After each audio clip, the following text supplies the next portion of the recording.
మానవతం అనే పదానికి అర్థం మరిచిపోయిన యుద్ధం ఇంకా కొనసాగుతోంది. ప్రపంచమంతా తమకేమీ పట్టనట్టు చూస్తున్న వేళ యుక్రెయిన్పై రష్యా తన పోరును తీవ్రతరం చేసింది. రోజువారీ బాంబుల మధ్య భయపడి దాక్కున్న పిల్లల అరుపులు గాలిలో కలిసిపోయాయి. ప్రార్థనా స్థలాలు ధ్వంసమయ్యాయి. హాస్పిటల్స్ శ్మశానాల్లా మారాయి. పసిబిడ్డల శవాలు మూటలుగా మారి రోడ్లపై కనిపిస్తున్నాయి.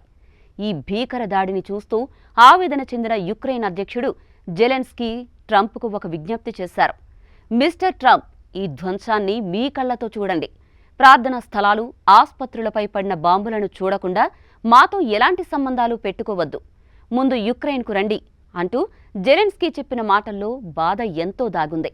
ఈ దారుణాల మధ్య కొన్ని ప్రశ్నలు చాలా గట్టిగా వినిపిస్తున్నాయి.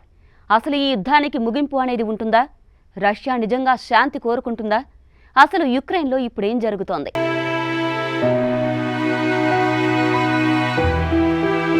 నిన్న మొన్నటి వరకు యుద్ధం బీభత్సం కాస్త ఆగినట్టు కనిపించినా యుక్రెయిన్ గడ్డపై మళ్లీ నెత్తురు పారుతోంది. ఏప్రిల్ ఆరంభం నుంచి యుద్ధం మరింత భయానక రూపం దాల్చింది.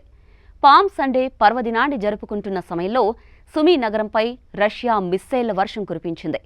ఈ దాడిలో 34 మంది అమాయకులు ప్రాణాలు పోయాయి. వీరిలో 2 చిన్నారులు కూడా ఉన్నారు.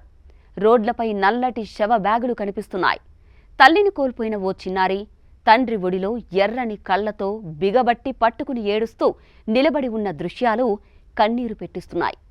కొంతమంది శరీరాలు మంటల్లో కాలిపోయి గుర్తుపట్టలేని స్థితికి చేరాయి.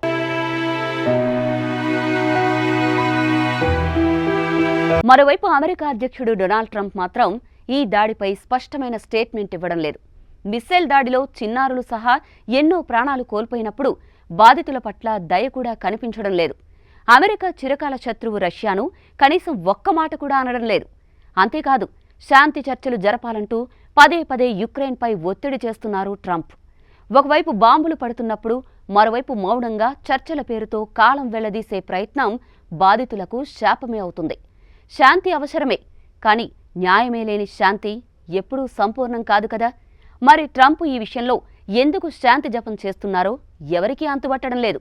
అధికారంలోకి రాగానే యుద్ధాలను ఆపేస్తానని బల్లగుద్ది చెప్పిన ట్రంప్ అటు రష్యా క్రూరమైన దాడులను కనీసం ఖండించడం లేదు.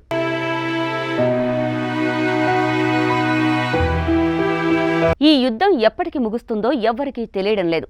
ఒక చిన్న ప్రాంతం కోసం మొదలైన ఈ ఘోర సంగ్రామం 3 ఏళ్లు దాటిపోయినా కొనసాగుతూనే ఉంది. 2022 ఫిబ్రవరి 24న మొదలైన రష్యా ఆక్రమణ ఇప్పటికీ ముగియలేదు. ఈ 3 ఏళ్లలో ప్రతిరోజు ప్రతి గంట యుక్రెయిన్ గడ్డపై రక్తం పారుతూనే ఉంది. ఐక్యరాజ్యసమితి లెక్కల ప్రకారం ఇప్పటి వరకు 10,000 పైచిలకు సాధారణ పౌరులు మరణించారు. యుక్రెయిన్ అంచనాల ప్రకారం ఆ సంఖ్య 30,000 దాటింది. వీరిలో వేలాది మంది పిల్లలు, మహిళలు, వృద్ధులున్నారు. ఇవి కేవలం గణాంకాలుగా కనిపిస్తున్నా ప్రతి ఒక్కరూ తమ కుటుంబంలో ఎవరో ఒకరిని కోల్పోయి ఉన్నారు. ఈ సంఖ్యల వెనుక వేల కుటుంబాల కన్నీటి కథలు కనిపిస్తున్నాయి. మరోవైపు యుద్ధంలో చనిపోయిన యుక్రెయిన్ సైనికుల అంత్యక్రియల సమయంలో వారి పిల్లలు తండ్రి ఫోటో వద్ద ఏడుస్తున్న దృశ్యాలు కన్నీళ్లు పెట్టిస్తున్నాయి. మరి ఈ బలిదానాలకు ముగింపు ఎప్పుడు? శాంతి ఎప్పుడొస్తుంది? ఎన్ని మరణాల తర్వాత రష్యా శాంతించనుంది?